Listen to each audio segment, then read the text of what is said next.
নমস্কার। আজ আপনাদের জন্য থাকছে রাজশেখর বসুর লেখা গল্প হনুমানের স্বপ্ন।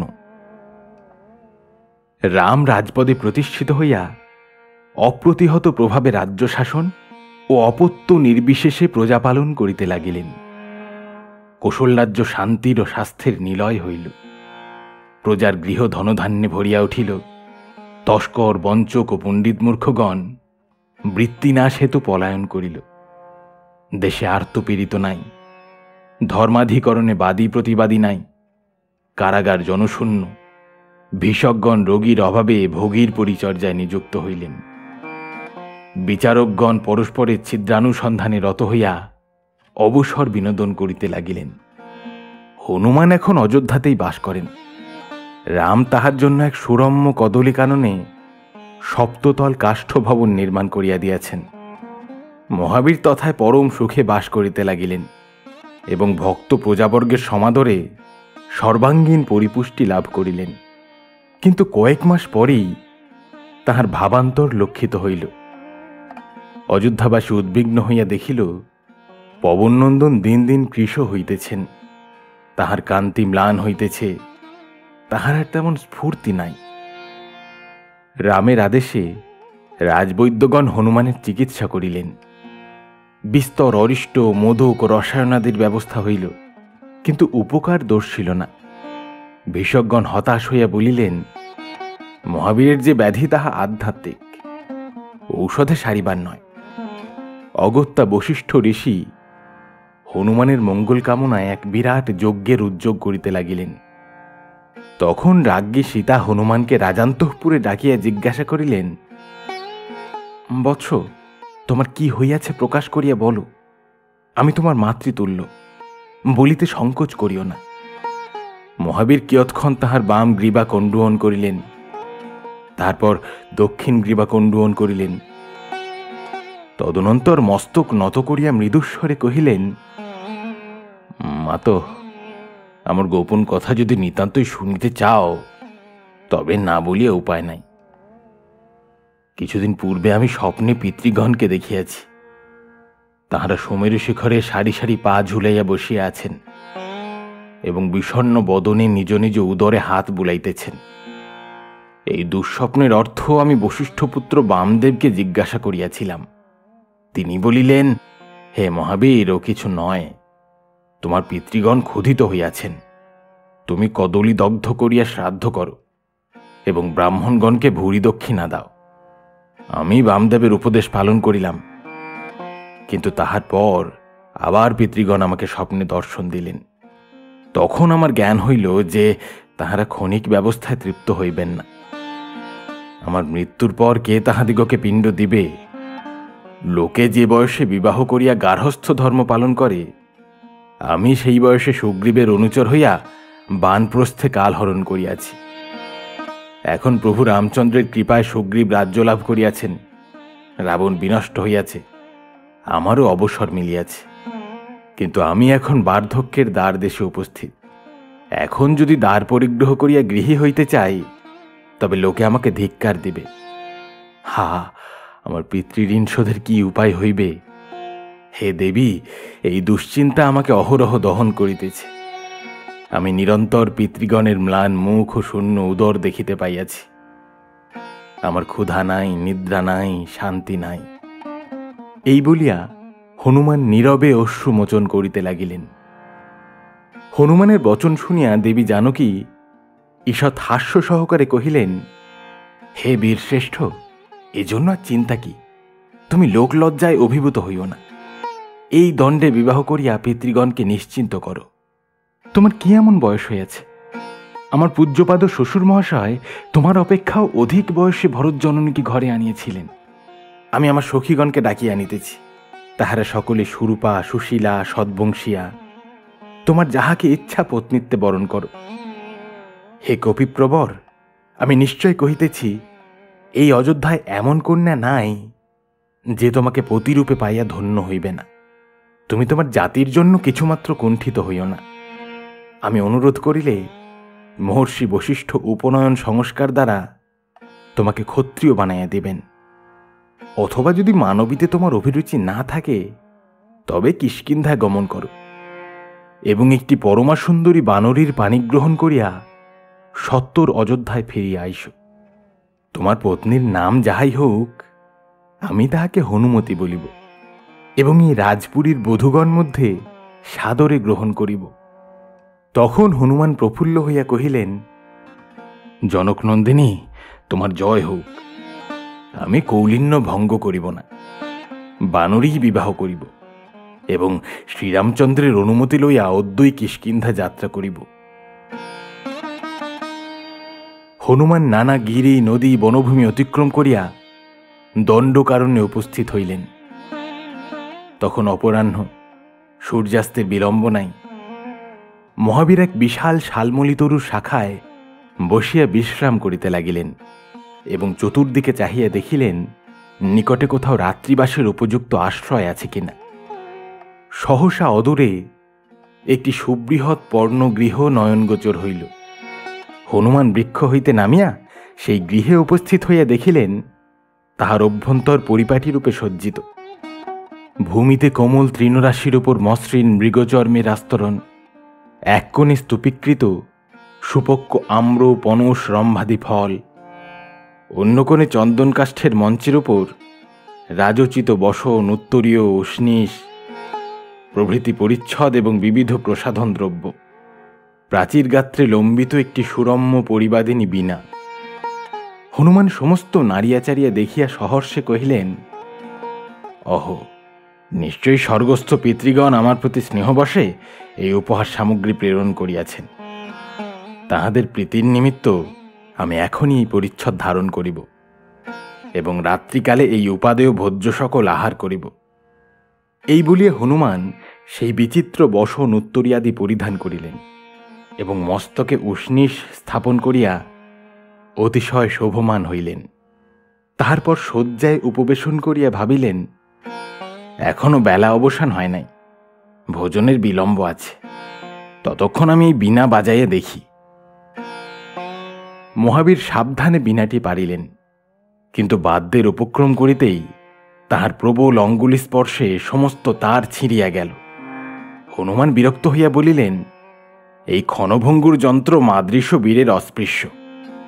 তখন তিনি মৃগচর্মে শয়ন করিয়া ভাবি ভার্যার বিষয়ে চিন্তা করিতে লাগিলেন। তাহার কান্তা কেমন হইবে? তন্নী না স্থূলা, পিঙ্গলবর্ণা না রক্তকপিশ প্রভা, ধীরা না চপলা, কলকণ্ঠী না কর্কশ নাদিনী। ভাবিতে ভাবিতে সহসা তাহার চিত্তে নির্বেদ উপস্থিত হইল। হনুমান স্বগত কহিতে লাগিলেন, অহবৎ, আমি একই ঘোর কর্মে ব্যবসিত হইয়াছি। আমি সমুদ্র লঙ্ঘন করিয়াছি, লঙ্কা দগ্ধ করিয়াছি, গন্ধমাদন উৎপাটিত করিয়াছি। সাগরে, অম্বরে, পর্বতে, অরণ্যে আমার অজ্ঞাত কিছু নাই। আমি সমরে অভিজ্ঞ, সংকটে ধীর। দেবচরিত্র, কাক চরিত্র আমার নখদর্পণে, কিন্তু স্ত্রী জাতির রহস্য আমি কি বা জানি। এই অদ্ভুত প্রাণীর গুম্ফ নাই, শ্বশ্রু নাই, বল নাই, বুদ্ধি নাই। অথচ দেখো, ইহারা শিশুকে স্তন্যদান করে, কিন্তু আমরা তাহা পারি না। ইহারা অকারণে হাস্য করে, অকারণে ক্রন্দন করে। তুচ্ছ মুক্তা প্রবাল ইহাদের প্রিয়। সন্তান পালন ও নিরর্থক বস্তু সংগ্রহই একমাত্র কার্য। ঈদৃশী কোমলাঙ্গী মসৃণ বদনী পয়স্বিনী শিশুপালিনী ভার্যার সহিত আমি কিরূপ ব্যবহার করিব? যদি সে আমার প্রিয় কার্য করে, তবে কি মস্তকে উত্তোলন করিয়া সমাদর করিব? যদি অবাধ্য হয়, তবে কি চপটাঘাতে বিনীত করিব?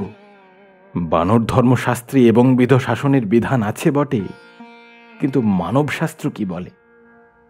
হনুমান এইরূপ চিন্তা করিতেছেন, এমন সময় সেই পর্ণগৃহের দ্বারদেশে এক সুদর্শন যুবা পুরুষের আবির্ভাব হইল।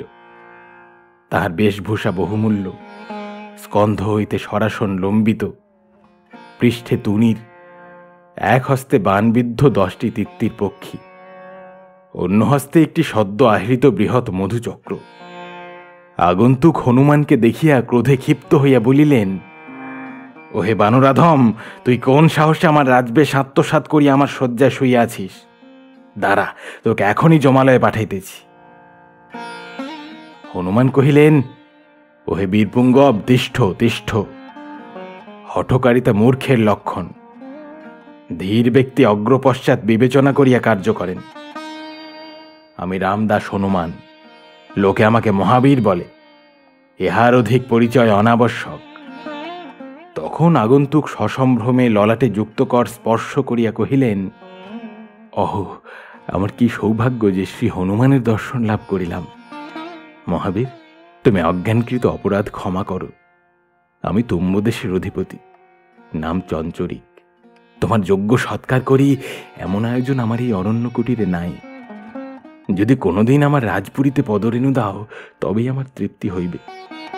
হে অঞ্জনানন্দন, তুমি ওই রমণীয় পরিচ্ছদ উষ্ণিষাদি খুলিয়া ফেলিতেছ কেন? উহাতে তোমাকে সাক্ষাৎ কন্দর্পের ন্যায় দেখাইতেছি। আমি এই রজতময় দর্পণ ধরিতেছি, একবার অবলোকন করো। তুমি অনুমতি দাও, আমি এই সুস্বাদু তিত্তির মাংস অগ্নিপক্ষ করিয়া দিতেছি। তুমি বুঝি নিরামিষাসী? তবে ওই আম্র, পনস, রম্ভাদি দ্বারা নিবৃত্তি করো। হে মারুতি, বিমুখ হইও না, একবার মুখবেদান করো। আমি এই মধুচক্র তোমার বদনে নিংড়াইয়া দিই। তুমি বোধহয় সঙ্গীত চর্চা করিতেছিলে, তাই আমার বীণাটির এমন দশা হইয়াছে। হে মহাবীর, তুমি বুঝি কার মুখ ভাবিয়া উহাতে টঙ্কার দিয়াছিলে? হনুমান কহিলেন, চাঞ্চরিক, তোমার অভ্যর্থনায় আমি প্রীত হইয়াছি, কিন্তু তুমি অধিক বাচালতা করিও না। আমার এই বজ্রমুষ্টি দেখিয়া রাখো, ইহা হঠাৎ ধাবিত হয়। এই পরিচ্ছদে আমি অস্বস্তি বোধ করিতেছি, তুমি ইহা পরিধান করিও। আমার আহারের জন্য ব্যস্ত হইও না, যথাকালে তাহা হইবে। তোমার বিনা কোনো কর্মের নয়। দুঃখ করিও না, আমি উহাতে শনের রজ্জু লাগাইয়া দিব। কিন্তু জিজ্ঞাসা করি, কি জন্য বিজন অরণ্যে এই কুটির নির্মাণ করিয়াছ? যদি নরপতি হও, তবে তোমার গজ, বাজি, অনুযত্র সৈন্য দেখিতেছি না কেন? তোমার রথ, সারথি কোথায়? বিদূষকী বা কোথায়? চঞ্চরিক কহিলেন, হে বানরর্ষভ, আমি মনের দুঃখে একাকী অরণ্যবাস করিতেছি, এবং আমিই আমার রক্ষী, আমিই সারথি, আমিই বিদূষক। আমার কাহিনী অতি করুণ, শ্রবণ করো।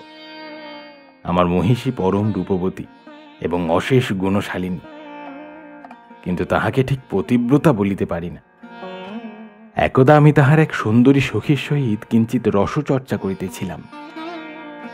দূরদৃষ্টক্রমে তিনি তাহা দেখিয়া ফেলেন।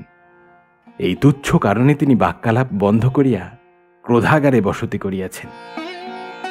আমি তাহাকে জব্দ করিবার মানসে এই অরণ্যে বাস করিতেছি, এবং পশু পক্ষী মারিয়া বিরহ যন্ত্রণা লাঘব করিতেছি।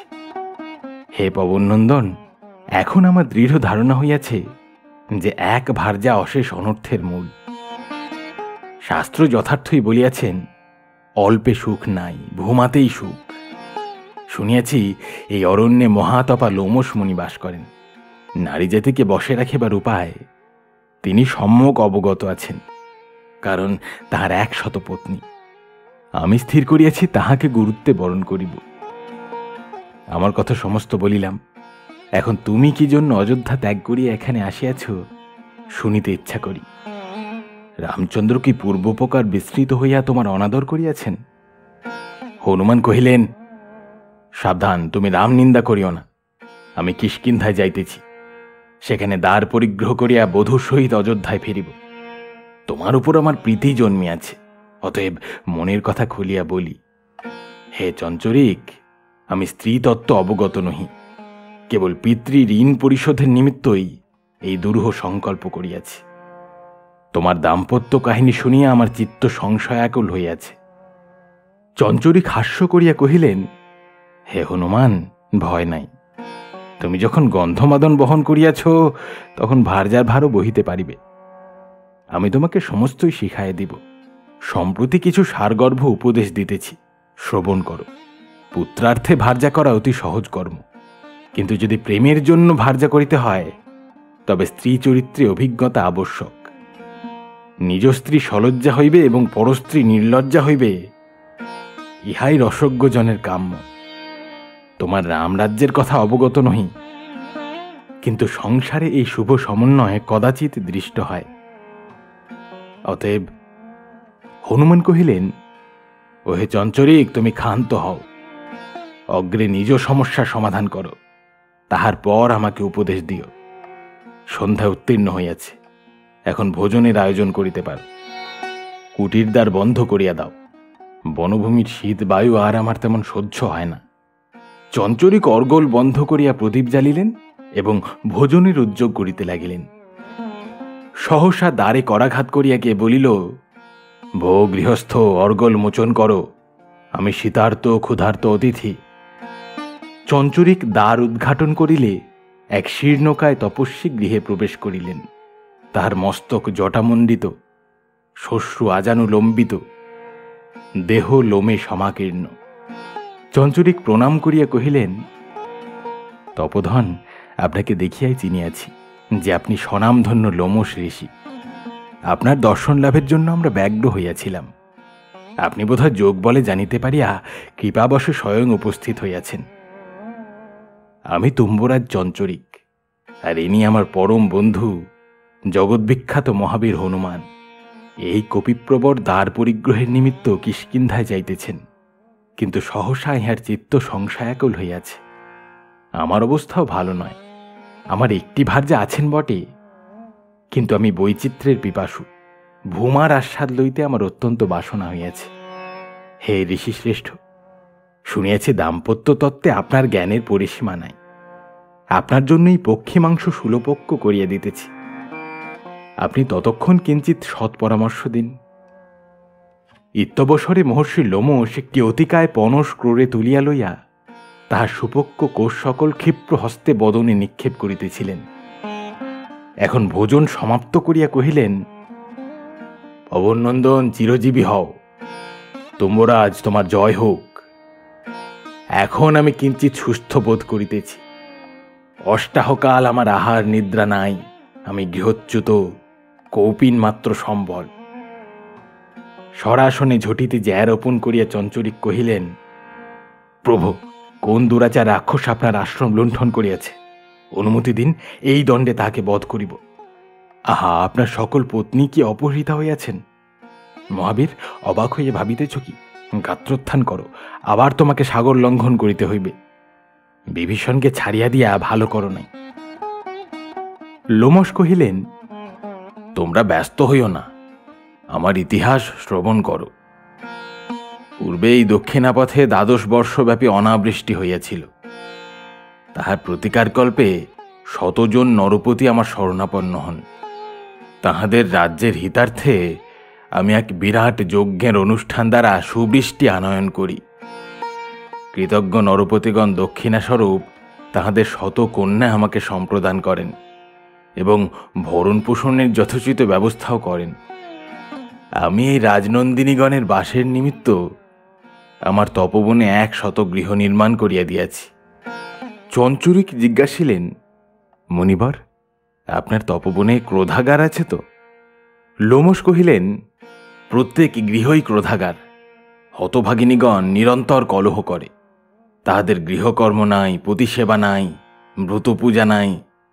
আমি আদর করিয়া তাহাদের প্রথমা, দ্বিতীয়া ইত্যাদি ক্রমে নবনতিতমী, শততমী পর্যন্ত নাম রাখিয়াছি।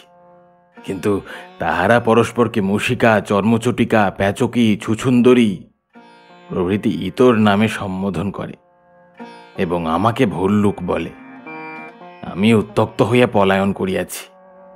এখন সেই ব্যাপিকাগণ যত ইচ্ছা কলহ করুক। হে রাজন, তুমিও কি ভূমার আস্বাদ চাও? তবে আমার আশ্রমে যাও। শ্রী হনুমানও তথায় পত্নী নির্বাচন করিতে পারিবেন। আমি আর সেখানে ফিরিতেছি না। এখন এই বৃদ্ধ বয়সে আমি শান্তি চাই এবং আরেকটি বিবাহ করিয়া এক পত্নীর যে সুখ তাহাই উপলব্ধি করিতে চাই। লোমশ মুনির বচন শুনিয়া হনুমান কিয়ৎক্ষণ হতভম্ব হইয়া রহিলেন। তাহার পর প্রকৃতিস্থ হইয়া কহিলেন, হে তপোধন, প্রণিপাত করি। হে চঞ্চরিক, তোমার মনস্কামনা পূর্ণ হোক। এখন বিদায় দাও, আমি সুগ্রীবের নিকট চলিলাম। চঞ্চরিক ব্যস্ত হইয়া কহিলেন, সে কি, এই গভীর রজনীতে অরণ্য পথে কোথায় যাইবে? অন্তত প্রভাত পর্যন্ত এখানে বিশ্রাম করো। হনুমান কর্ণপাত করিলেন না। কিষ্কিন্ধায় এক সুরম্য উপবনে নল, নীল, গয়, গবাক্ষ প্রভৃতি মিত্রগণের সহিত বসিয়া বানররাজ সুগ্রীব নারিকেল ভক্ষণ করিতেছিলেন। এমন সময় হনুমান আসিয়া তাহাকে অভিবাদন করিলেন। সুগ্রীব রাজোচিত গাম্ভীর্য সহকারে কহিলেন, মহাবীর, কি মনে করিয়া? আমি এখন রাজকার্যে ব্যস্ত আছি, অবসর নাই। অন্যকালে তোমার বক্তব্য শুনিব। হনুমান কহিলেন, হে বানরাধীপ, আমি এক বিশেষ প্রয়োজনে তোমার সাহায্য প্রার্থী হইয়া আসিয়াছি। সুগ্রীব কহিলেন, কিষ্কিন্ধায় তোমার সুবিধা হইবে না। তোমার অরণ্য সম্পত্তি যাহা ছিল সমস্তই অঙ্গদ বাবাজি দখল করিয়াছেন। ফিরিয়া পাইবার আশা নাই। আমারও এখন অত্যন্ত অভাব চলিতেছে। তোমাকে কিছু দিতে পারিব না।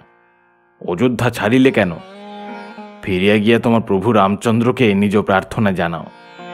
তিনি অবশ্যই একটা বিহিত করিবেন। রাঘব তো মন্দ লোক নহেন।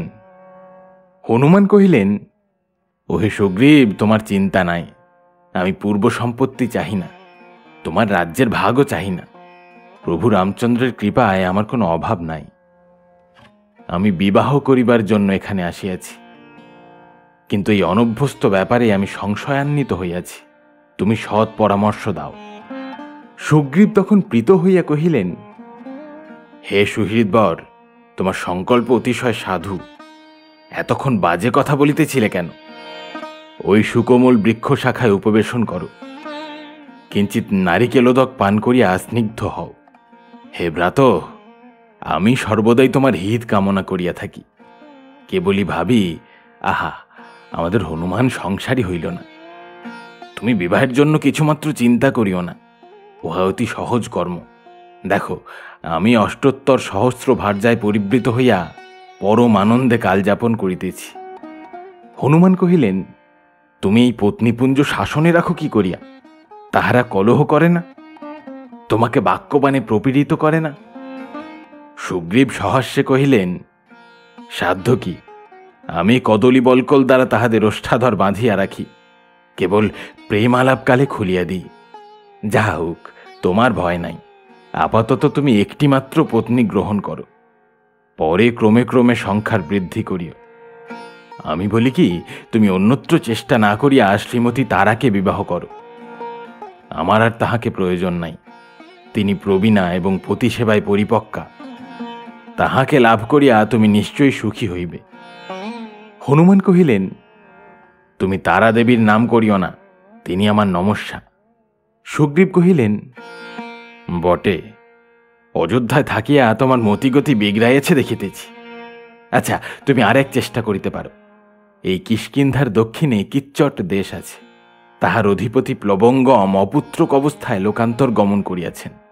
এখন তাহার দুহিতা চিলিম্পা রাজ্য শাসন করিতেছেন। এই বানরী অতিশয় লাবণ্যবতী, বিদুষী ও চতুরা। আমি বিবাহের প্রস্তাব সহ দূত পাঠাইয়াছিলাম, কিন্তু লাঙ্গুল কর্তন করিয়া চিলিম্পা তাহাকে বিদায় দিয়াছে। নল, নীল, গয়, গবাক্ষ ইহারাও প্রেম নিবেদন করিতে তাহার কাছে একে একে গিয়াছিলেন, কিন্তু সকলেই ছিন্ন লাঙ্গুল লইয়া ফিরিয়া আসিয়াছেন। এই দুর্বিনীতা বানরীর উপর আমার লোভ, আক্রোশ উভয়ই আছে, কিন্তু আমার অবসর নাই। নতবা স্বয়ং অভিযান করিয়া তাহাকে ধরিয়া আনিতাম। এখন তুমি যদি তাহাকে জয় করো, তবে আমার ক্ষোভ দূর হইবে, তোমারও পত্নী লাভ হইবে।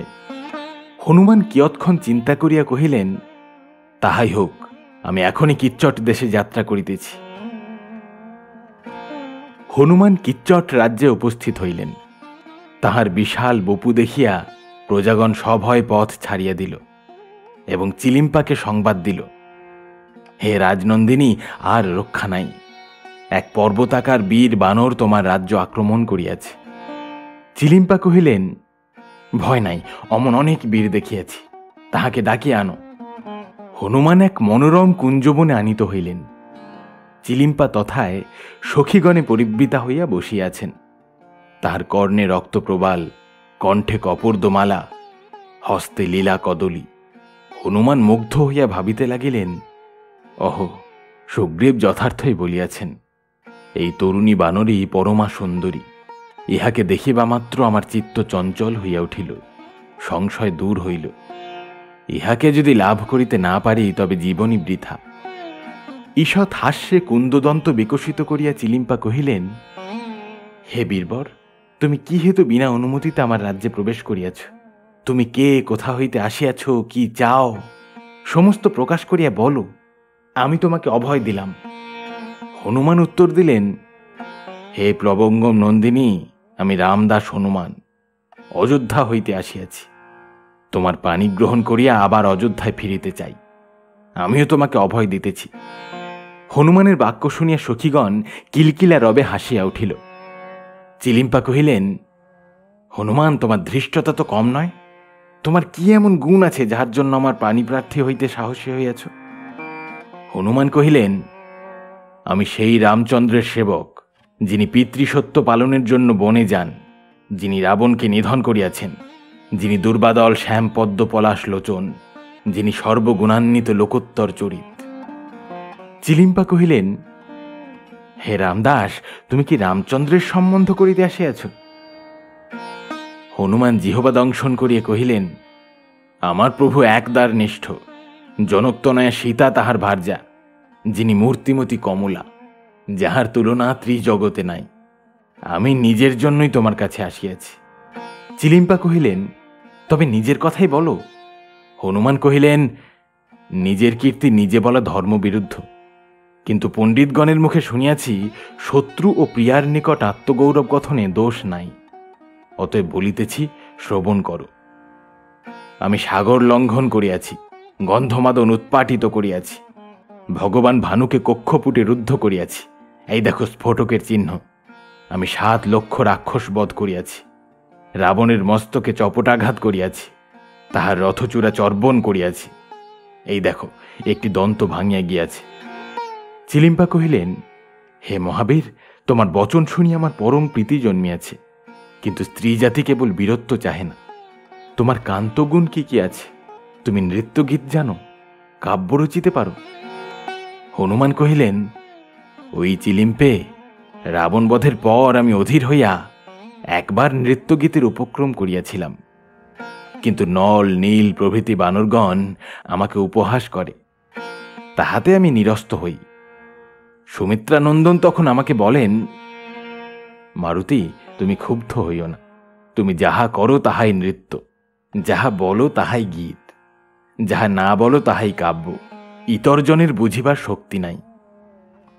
চিলিম্পা তাহার করধৃত কদলীগুচ্ছ লীলা সহকারে দংশন করিতে করিতে কহিলেন, হে পবননন্দন, তুমি প্রেমতত্ত্বের কতদূর জানো?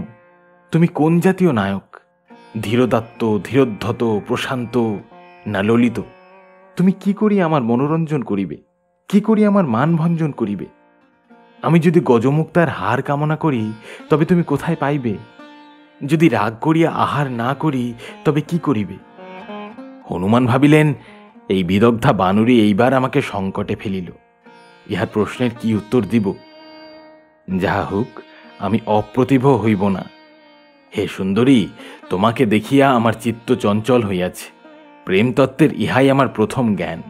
তুমি চিন্তা করিও না, কিষ্কিন্ধাপতি সুগ্রীব আমার অগ্রজ তুল্য, তিনি আমাকে সমস্ত শিখাইয়া দিবেন।